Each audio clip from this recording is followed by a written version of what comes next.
లోపలికి వెళ్ళనివ్వకుండా పోలీసులు అయితే అడ్డుకుంటున్నారు. లోపలికి వెళ్ళేటువంటి వాళ్ళు ఒకానొక టైంలో మొత్తము ఈ దాదాపుగా 250 మీటర్ల సరౌండింగ్ మొత్తం అంతా కూడా పోలీసుల అధీనంలో ఉన్నటువంటి నేపథ్యంలో కామన్ పబ్లిక్ కానీ పార్టీకి సంబంధించినటువంటి కార్యకర్తలు నాయకులు ఎవరిని రానివ్వకుండా చూసినటువంటి పరిస్థితి అయితే ఉంది. కానీ ఒక్కొక్కరుగా చిన్న చిన్న పనులు ఉన్నట్టు ఆ గేట్లు దాటుకుంటూ వచ్చి ఒక సమూహంగా ఏర్పడినటువంటి పరిస్థితి అయితే ఉంది. అందరూ కూడా ఒకవైపు నుంచి టీడీపీకి సంబంధించినటువంటి నాయకులు కార్యకర్తలు దూసుకొచ్చినటువంటి నేపథ్యంలో మరోవైపు నుంచి అటు వైసీపీకి సంబంధించినటువంటి పార్టీ నాయకులు కార్యకర్తలు దూసుకుంటూ వచ్చారు. ముఖ్యంగా అంటే ఇక్కడ మాజీ ఎంపీ అదేవిధంగా ఇక పోటీ చేసినటువంటి వంగ గీత కూడా మధ్యలో వస్తే పోలీసులు ఇక్కడి నుంచి పంపించేసినటువంటి పరిస్థితి అయితే ఉంది. ఎట్టి పరిస్థితుల్లో ఈ ఎన్నిక అనేది జరిగి తీరవాలనేది ఎలక్షన్ కమిషన్ పోలీసులు ఉన్నటువంటి పరిస్థితి ఉంది. కానీ వైసీపీకి సంబంధించినటువంటి కౌన్సిలర్లు ఎక్కడ అనేది ఇప్పుడు సందిగ్ధత ఉన్నటువంటి పరిస్థితి ఉంది. దాదాపుగా మరొక 15 నిమిషాల్లో కనుక అటు వైసీపీకి సంబంధించినటువంటి కౌన్సిలర్లు కౌన్సిల్ లోపలికి వెళ్ళకపోతే కనుక ఖచ్చితంగా ఈ ఎన్నిక ఇక్కడితో ఈ రోజుకి మాత్రం సమాప్తం అయ్యే అవకాశం అయితే ఉంది. తర్వాత ప్రొసీడింగ్స్ జరగడానికి అవకాశం లేదు. కానీ ఎలక్షన్ అబ్జర్వర్ రాహుల్ మీనా తన అంటే ప్రత్యేక అధికారాలతో కొంత సమయం ఇచ్చి వైసీపీకి సంబంధించిన కార్పొరేటర్లు కనుక వచ్చే లోపల కనుక ఎలా చేస్తే ఎన్నిక జరుగుతుంది, లేకపోతే మరొకసారి ఎన్నిక వాయిదా పడే అవకాశం అయితే ఉంది.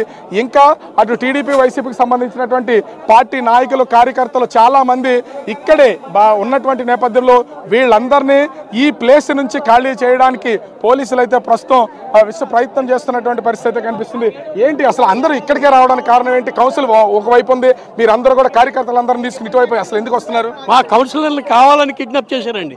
ఇక్కడ పులివెందుల రాజకీయం రౌడీ రాజకీయం చేయడానికి చెలోతుందని పిలిపించి జిల్లా నుంచి కూడా రౌడీలని గుండాలని అందరినీ ఇక్కడ రప్పించి ఈ కార్యక్రమాన్ని భగ్నం చేయడానికి ఒక న్యాయమైనటువంటి కౌన్సిలర్ పోరాటాన్ని న్యాయంగా జరిగేదాన్ని కూడా ఆపడానికి రాజా చూస్తున్నాడు. ఎందుకంటే గతంలో ఇదే రకంగా పిలుపునిచ్చి ట్రైన్ తగలబెట్టారు ఈ వైఎస్ఆర్ నాయకులు. ఇప్పుడు తుల్లో ఏం చేద్దామని వీళ్ళు చెలోతుందని చెప్పేసి పిలిపించి అక్కడక్కడి నుంచి జిల్లా అంతటి నుంచి కూడా తీసుకురావాల్సినటువంటి పరిస్థితి. దాడిశెట్టి రాజా ఎక్కడ ఉన్నాడు? కౌన్సిలర్లు ఎక్కడ ఉన్నారు? అంటే మీకు టీడీపీకి సంబంధించిన కౌన్సిలర్ అందరూ కూడా కౌన్సిల్లో ఉన్నారు. మరి వైసీపీ కౌన్సిలర్లు ఎక్కడ ఉన్నారు? మీరు వాళ్ళు తీసుకురావడానికి వెళ్తున్నారా ఏంటి? దాడిశెట్టి రాజా వాళ్ళ కౌన్సిలర్లు కూడా అందరూ కూడా ఏలూరు బాల్ ఇంటి దగ్గర ఉన్నారు అందరూ అండి. ఈరోజు తునిలో ఎన్నడూ లేని రౌడీ రాజకీయం దాడిశెట్టి రాజా తీసుకొస్తున్నాడండి. పులివెందుల రాజకీయం ఎందుకంటే వాళ్ళ అతి నాయకుడికే జగన్మోహన్ రెడ్డికే ఉన్నది అలవాటు. ఎప్పుడూ లేని తునిలో ఇలాంటి అరాచకం గతంలో ఎన్నడూ కూడా ప్రజలు ఎప్పుడూ చూడలేదు. అలాంటి ప్రజలను ఈరోజు బలోపేతం చేయడానికి సో ఓవరాల్గా చూస్తే ప్రస్తుతం అయితే కౌన్సిల్కి సంబంధించినటువంటి ఎన్నిక ప్రొసీడింగ్స్ అయితే జరుగుతున్నటువంటి పరిస్థితి అయితే ఉంది. టీడీపీకి సంబంధించినటువంటి కౌన్సిలర్లు అందరూ కూడా కౌన్సిల్ లోపల ఉన్నారు. వైసీపీకి సంబంధించినటువంటి కౌన్సిలర్లు ఎక్కడున్నారో తెలియనటువంటి పరిస్థితి అయితే ఉంది. పోలీసులు మొత్తం అందరినీ కూడా ఇక్కడ క్లియర్ చేసే పనులు అయితే ప్రస్తుతం ఉన్నటువంటిది అయితే ఉంది. 12 గంటల సమయం దాటిన తర్వాత వైసీపీ అటు కౌన్సిలర్లు వచ్చినా కూడా లోపలికి ఎలా చేసే ప్రసక్తి అయితే లేదు. మరి ఎన్నిక అనేది కంటిన్యూ చేస్తారా, దీన్ని పూర్తి చేస్తారా, మరొకసారి వాయిదా పడుతుంది అనేది మాత్రం వేచి చూడాల్సినటువంటి పరిస్థితి కనిపిస్తుంది. రాధిక రైట్. మొత్తానికి కాకినాడ జిల్లా తునిలో హైటెన్షన్ వాతావరణం నెలకొంది. మున్సిపల్ వైస్ చైర్మన్ ఎన్నిక నేపథ్యంలో ఉత్కంఠ నెలకొంది. ప్రస్తుతం మనం చూస్తున్నాము తునిలో 144 సెక్షన్ అమలు చేశారు. అయినా కూడా శాంతి భద్రతల సమస్య కారణంగా ఎన్నికలు వాయిదా వేసినట్లు తెలుసు మనందరికీ. బట్ ఇప్పటికే 2 సార్లు వాయిదా వేసినట్లుగా ప్రకటించారు అధికారులు. కానీ మళ్ళీ 3వ సారి కూడా వాయిదా పడడం మరి సర్వత్రా ఉత్కంఠ నెలకొన్నట్లుగా చెప్పొచ్చు. ప్రజెంట్ మనం అక్కడ చూస్తున్నాము బారికేడ్లను తోసుకుంటూ వెళ్ళినటువంటి పరిస్థితి మనం ఇప్పుడు చూస్తున్నాం. ఇరు పార్టీలో ఉన్నటువంటి కార్యకర్తలు పోలీసులు కార్యకర్తలపై లాఠీ చార్జ్ చేసినప్పటికీ కూడా బారికేడ్లను తోసుకుంటూ ఒకరి మీద ఒకరు దాడి చేసుకుంటూ పోలీసులను అడ్డు చెప్తున్నా కూడా వాళ్ళని తోసుకుంటూ వెళ్ళిపోయినటువంటి పరిస్థితి. ప్రజెంట్ కౌన్సిలర్స్ కిడ్నాప్ చేశారు, అక్కడ లేరు. వైసీపీ కౌన్సిలర్స్ ఇంకా అందుబాటులో లేరు. ఒకవేళ వస్తే మాత్రం ఎన్నికలు జరుగుతూ ఉంటాయి. లేదు అని అంటే ప్రజెంట్ టీడీపీ కౌన్సిలర్స్ మాత్రం కౌన్సిల్ సమావేశంలో ఉన్నారు, ఎన్నిక అదుపులోనే ఉన్నారు. బట్ వైసీపీ కౌన్సిలర్లకు సంబంధించినటువంటి ఇప్పటివరకు అప్డేట్ అయితే ఏమీ లేదు. ఒకవేళ కౌన్సిలర్లు కనుక 12 లోపు వస్తే కనుక ఈ ఎలక్షన్ అనేది జరుగుతుంది. లేదంటే మళ్ళీసారి ఎన్నిక కూడా వాయిదా పడే అవకాశం ఉందని చెప్తూ ఉన్నారు. అక్కడ ప్రజెంట్ మనం చూస్తున్నాము. అంతకుముందు కూడా మున్సిపల్ కార్యాలయం సమీపంలో టీడీపీ వైసీపీ వర్గీయుల మధ్య తోపులాట చోటు చేసుకుంది. అయితే వైసీపీ నేత మాజీ మంత్రి దాడిశెట్టి రాజా ముందే నేతలు ఒకరిపై మరొకరు వాగ్వాదానికి దిగారు. దీంతో మున్సిపల్ చైర్మన్ ఇంటిని టీడీపీ నేతలు ముట్టడించారు. ఈ క్రమంలోనే మున్సిపల్ కార్యాలయం వద్ద భారీగా పోలీసులు మోహరించారు. ఇక మరోవైపు మనం చూస్తున్నాము, కూటమి ప్రభుత్వం అధికారంలోకి వచ్చిన తర్వాత కూడా రాష్ట్రంలోని మున్సిపల్ కార్పొరేషన్లు కానీ మున్సిపాలిటీలను ఒక్కొక్కటిగా కైవసం చేసుకుంటుంది. అయితే పెద్ద సంఖ్యలో వైసీపీ కార్పొరేటర్లు, కౌన్సిలర్లు టీడీపీలో చేరుతుండటంతో వైసీపీ క్రమంగా మున్సిపల్ కార్పొరేషన్లను, మున్సిపాలిటీలను కోల్పోతోంది. ఇదంతా చూస్తుంటే తాజాగా పిడుగురాళ్ల మున్సిపల్ వైస్ చైర్మన్ పదవిని కూడా టీడీపీ కైవసం చేసుకుంది. సో ప్రజెంట్ మనం అక్కడ చూస్తున్నాము, తునిలో జరుగుతున్నటువంటి హైటెన్షన్ ఉద్రిక్తత మనం చూస్తున్నాము. పోలీసులు కార్యకర్తలపై భారీగా లాఠీచార్జ్ చేస్తున్నప్పటికీ కూడా కంట్రోల్లో ఉండట్లేదు కార్యకర్తలు. తునిలో మనం ప్రజెంట్ అక్కడ సిచ్యువేషన్ చూస్తున్నాము. కార్యకర్తలు, ఇరు పార్టీలో ఉన్నటువంటి కార్యకర్తలు కూడా బారికేడ్లను తోసుకొని ఒక్కసారిగా లోపలికి వచ్చినటువంటి పరిస్థితిని మనం ప్రజెంట్ చూస్తూ ఉన్నాము. సో కాసేపట్లో మరి ఎన్నిక వాయిదా పడుతుందా, ఎన్నిక జరుగుతుందా, ఎన్నికకు సంబంధించినటువంటి ఉత్కంఠ అక్కడ కనిపిస్తూనే ఉంది. ఎంతమంది స్థానికులు ఉన్నారు, అలాగే కార్యకర్తలు, ఇటు టీడీపీ కార్యకర్తలు కావచ్చు, అటు వైసీపీ కార్యకర్తలు కావచ్చు, ఇరు పార్టీలో ఉన్నటువంటి కార్యకర్తలు ఒక్కొక్కరు కూడా వాగ్వాదానికి దిగినటువంటి పరిస్థితి. టీడీపీ కార్యకర్తలు వైసీపీ కార్యకర్తలకే పోలీసులు సపోర్ట్ చేస్తూ ఉన్నారు అన్నట్టు వాళ్ళు మాట్లాడుతున్నారు. టీడీపీ మమ్మల్ని కావాలనే టార్గెట్ చేస్తున్నారు, ఎన్నిక జరగకుండా ఆపుతున్నారు అని చెప్పి వీళ్ళు చెప్తున్నటువంటి పరిస్థితి ప్రజెంట్. సో వీరిద్దరి ఉద్రిక్తత పరిస్థితుల నేపథ్యంలో మరి ఎన్నిక సాగే అవకాశాలు ఉన్నాయా, మరొకసారి వాయిదా పడే అవకాశాలు ఉన్నాయా అనేది మరి కాసేపట్లోనే తేలనుంది. ఇంకా దానికి సంబంధించినటువంటి కొన్ని బైట్స్ ఉన్నాయి, మనం అదొకసారి చూద్దాం.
వైస్ చైర్మన్ ఎన్నికకు మొన్న 3వ తారీఖు నోటిఫికేషన్ ఇవ్వడం జరిగింది.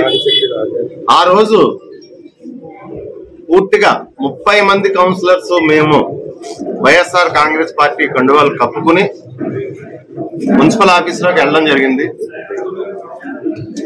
మున్సిపల్ ఆఫీసులో టీడీపీ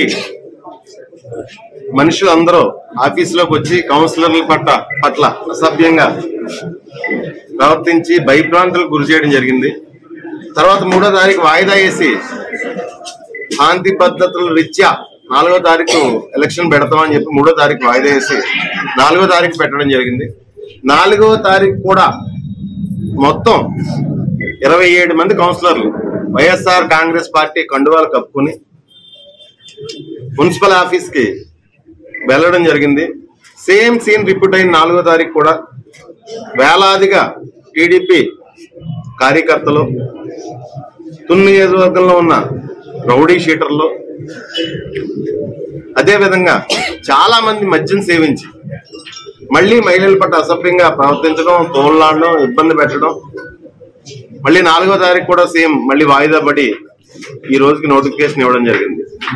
ఈరోజు పోయే పరిస్థితి ఏంటంటే నిన్న సాయంత్రం నుంచి మా నాయకుల్ని అందరినీ అరెస్ట్ చేయడం, అదుపులో తీసుకోవడం, మండలాల నుంచి తొండంగి మండలం నుంచి కానీ, కోటనందూరు మండలం నుంచి కానీ, తుని మండలం నుంచి కానీ ఏ నాయకులను కూడా టౌన్లోకి రానియకుండా